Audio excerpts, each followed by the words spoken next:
Ministro, para uma PEC, vocês conseguiram uma aprovação rápida, né? Proposta de emenda à Constituição, 2 semanas de discussão no Congresso Nacional, passou pelo Senado e pela Câmara, 2 votações. Ao que se deve vocês terem conseguido essa aprovação rápida da PEC emergencial?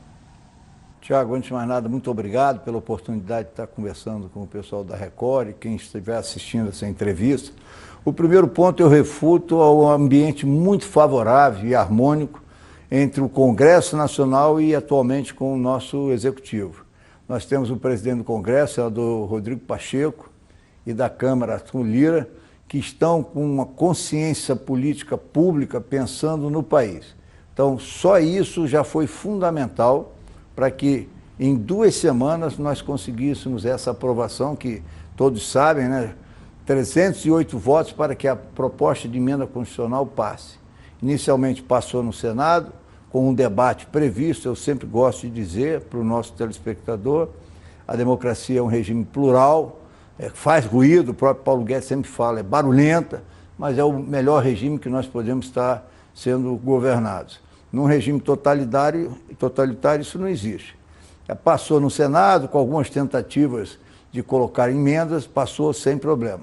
Na Câmara, como efetiva maior, a gente sempre fala, né, eu fui assessor parlamentar, 3 anos, me orgulho muito, ela tem uma temperatura um pouco mais elevada e nesse debate ocorrido na quarta e na quinta, tiveram 2 destaques, eu até aproveito nessa entrevista, muita gente coloca, foi uma derrota, não foi uma derrota, você acabou de dizer, nós em 2 semanas, num tempo bastante curto, nós aprovamos uma proposta de emenda constitucional.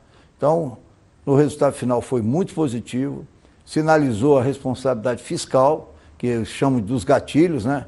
Para se acontecer calamidade pública, não pode ter aumento salarial, várias regras para que a gente tenha bem claro que vai ser respeitado o teto de gastos e o que o governo pode gastar. Isso aí, para mim, foi uma grande vitória. O senhor ficou bastante tempo lá dentro do plenário da Câmara. As negociações precisaram ocorrer ali? Por que o senhor precisou estar lá pessoalmente na Câmara? Muito boa pergunta. A minha formação é a formação militar, todos sabem. Hoje eu sou ministro, com muito orgulho, mas eu vivi 48 anos no Exército.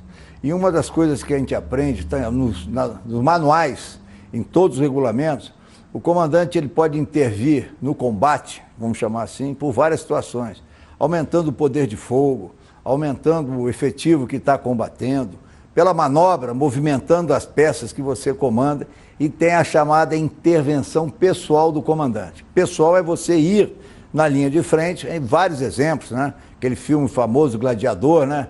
Que o general Romano, né? Aquele artista, ele vai e faz aquele ataque. Nosso Caxias, né? Na ponte de Tororó, sigam-me que forem brasileiros. Chegou um momento, eu recebi as informações, eu estava aqui trabalhando, que estava subindo a temperatura com alguns destaques que poderiam passar e poderiam desconfigurar a proposta da emenda constitucional. Até qualquer mexida, é bom o telespectador que não conhece, qualquer alteração do mérito voltaria para o Senado.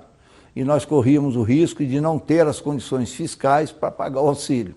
Aí eu decidi, falei, já tinha sido assessor parlamentar, falei, a presença do comandante, eu fui.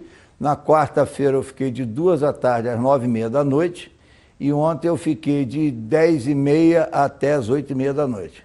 E me senti muito útil, porque primeiro me perguntaram por que eu estava lá, eu falei, olha, eu me sinto bem aqui, e é verdade. Aquilo ali, com todo respeito, é uma cachaça para quem trabalhou ali, aquele embate, né? Aquela discussão de ideias, de como vai ser, e eu me coloquei à disposição de alguns parlamentares, né?